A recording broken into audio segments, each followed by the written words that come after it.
Hey, it's your guy Tyrrell back with the interviews. This weekend's big Premier League match featured Chelsea against Manchester United, Conte against Mourinho, De Gea against Courtois, Pogba against Eden Hazard. Which team's the best? Who would finish in the top four? Who would finish in the top two behind Manchester City? Would it be Chelsea? Would it be United? How would Mourinho stop Chelsea? Would he man-mark Hazard again? Would Chelsea be able to sneak another big win following a good performance against Barcelona? Don't worry, here at the interviews, we've got you covered. So on this edition of the interviews, I'm going to break down Manchester United against Chelsea.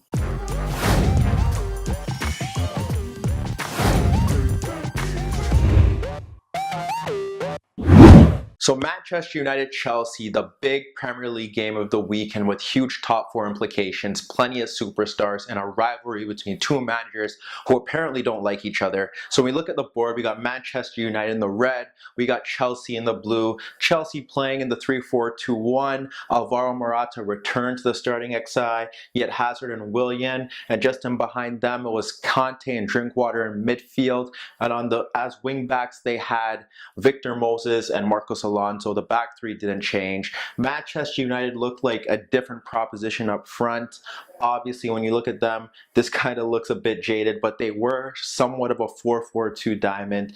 They had Lukaku and Martial up front just ahead of Alexis. Then they had McTominay and Pogba just ahead of Nemanja Matic. So we'll leave it at that for now, and we'll kind of work out how their roles played out. But how did the match start? Well, obviously, everything kind of really got together after that big chance that Chelsea had when Willian, Hazard, and Morata combined. It led to a cross from Alonso, first time cross into the box for Morata, who hit the crossbar. After that, things kind of settled in. When we look at the board and we get it down packed, basically it was a man for man in midfield and the central areas were very clogged. So Morata had to deal with Smalling and Lindelof, and he struggled in that aspect. But with his back to goal, he was pushed off the ball on several occasions. He never really got the groove like Lukaku did on the other side of the pitch, where he was able to link play successfully and consistently. Morata did in a few occasions, but he struggled in that aspect. Hazard was tracked by McTominay here, and it was kind of like an Ander Herrera tracking job that we saw at Old Trafford last season. Wherever Hazard went, McTominay went, and basically he never really had an impact on the game. To the right, Matic stayed a bit deeper and he tracked Williams' runs, and we'll get to their impact in a second, but that's kind of what happened there. They had Alexis up front. Though they had Pogba focusing on Conte, they had Alexis in the middle, and he was kind of supposed to be on Drinkwater. Like I said, we'll get to that. And then they had the front two. What happened? How was Chelsea slightly the better team in terms of overall play in the first half? Well, one, the way United pressed them obviously gave Chelsea the advantage up front, where they had Lukaku and Martial pressing the center backs, but it was 3v2, so there was always one spare Chelsea central defender, and they were able to push forward. In the earlier stage, we saw Christensen try to push forward from center back. We saw Rudiger try to push forward from center back. Obviously, it didn't work to their benefit, but we saw that happening.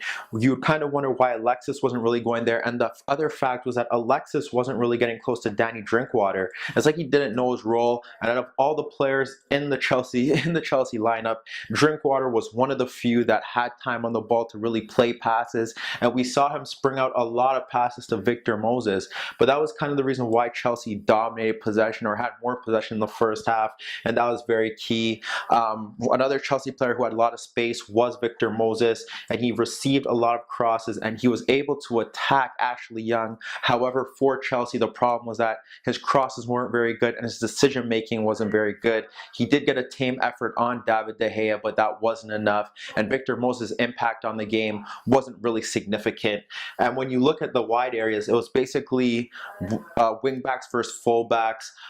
When they push forward, when the wingbacks push forward, the fullbacks had to drop back, and then when United had possession, the fullbacks were eager to push forward as well and peg back the wingbacks. So that was very interesting.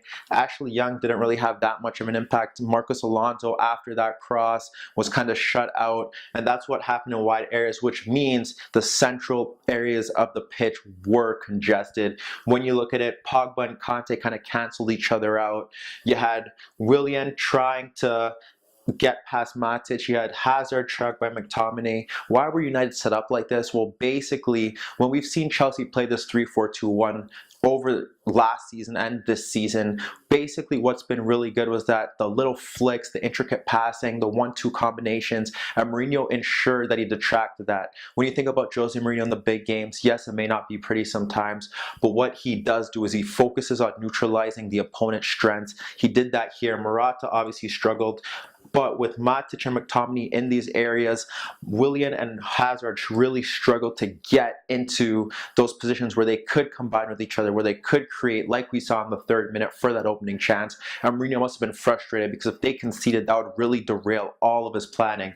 And that's what happened. Even when these two switch flanks, Matic was there to stop Hazard or get into Hazard's face, and so was McTominay with Willian. And that was their role. They sat deep, they broke up play.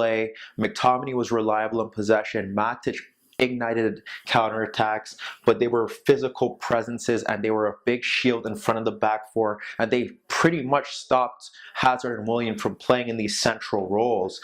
And then Drinkwater, we stated his impact from deeper in positions, but how did Chelsea really get going? Once again, Willian was the key player for them, and it was just him turning defense into attack in transition, and United never really had any answer for that.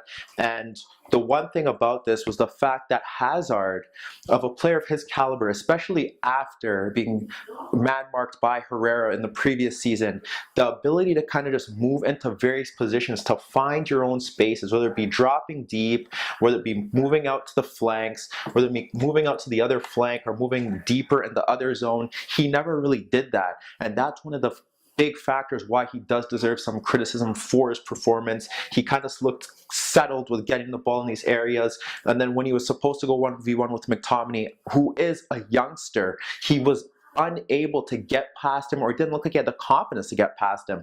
So this is Eden Hazard, a player supposed to be the best player in the Premier League. You expect more. We didn't get that there. And coincidentally, Chelsea's best chances came when Willian and Hazard moved into those zones. You got to think about the time when Hazard moved into an area here after trying to combine with Willian, who got fouled in that play. He got away from McTominay and slid a pass into Morata, but Morata couldn't get past Smalling, and that was one key option. And when you look at the goal, it was Willian leading. It's basically everything that Chelsea wanted and what they excelled in. It's Willian leading the counter from his own box. It's Hazard drifting into this zone, dragging out Lindelof.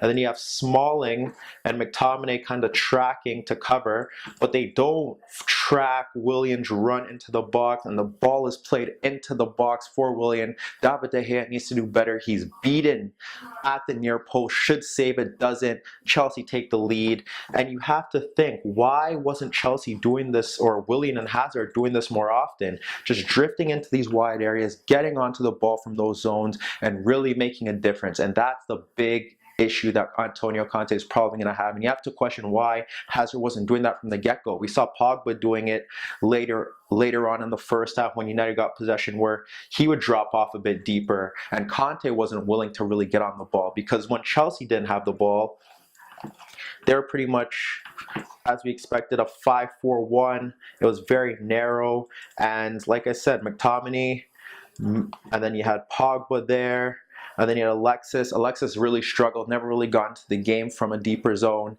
But when you look at United's best chances in the first half, it was stemmed from Paul Pogba's counterattack.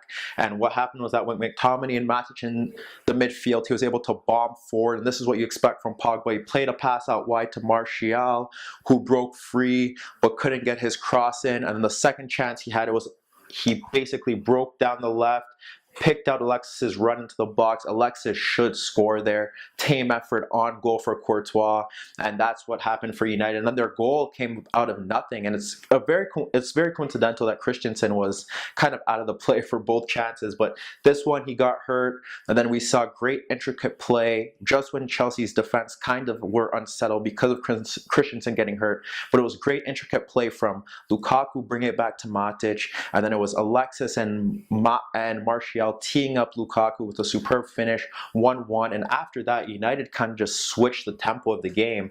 Yes, they were in a 4-5-1 Chelsea, and United never really created chances prior to that. It was kind of sluggish. They waited on the transition, similar to Chelsea in that aspect, and they never really got behind. There was no real intent to get behind the Chelsea defense, and that was the big worry. But in the second half, when they needed to press Chelsea, when things were going their way, they did it in a much more entitled manner. When they pressed, they had the center backs, they had the fullbacks on the center backs, they had the wing backs a bit higher, they had Alexis moving to the center back, and that was key because then Chelsea couldn't build from the back, and that was a big issue for them in the first half where they couldn't stop that. Chelsea's big chance in the second half really came from Willian leading a counterattack, which was played into Morata, and he kind of pushed it past Smalling, and he broke free down the left, but he took too long, and the United center backs recovered and the shot was blocked.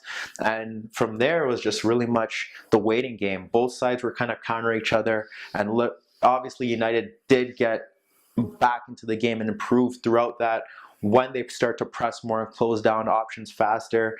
But it took a change. It took Alexis coming off. It took Jesse Lingard coming on. United didn't really change anything from that aspect. But what they got from Lingard, and you saw in the winner, was that Lingard is willing to get into the box. He's energetic, he's dynamic, he's willing to break into that space, and that's what he did for the Lukaku cross. Lukaku was superb once again, back to goal, linking play, doing the stuff that top center forwards do, scored a goal, assisted a goal. It was Lingard breaking into the box to knot it in. Chelsea tried to counter that. They brought on Cesc Fabregas for Drinkwater. They brought on Giroud. Between that, Pedro came on for Eden Hazard. That was the big talking point. But Hazard wasn't really offering anything, and he did look sluggish towards the second half. He was conceding possession too easily. People won't like that because he is Chelsea's best player, but he wasn't playing well. Conte tried to get more energy, more direct verve from Pedro. That didn't work out. They obviously moved into more of a 4-4-2. Mourinho brought on Eric Bailly, took off a player, moved more to a 3-4-2-1. But after that goal, Chelsea's one chance came from Fabregas clipping the ball over the defense for Morata after Giroud linked play with him.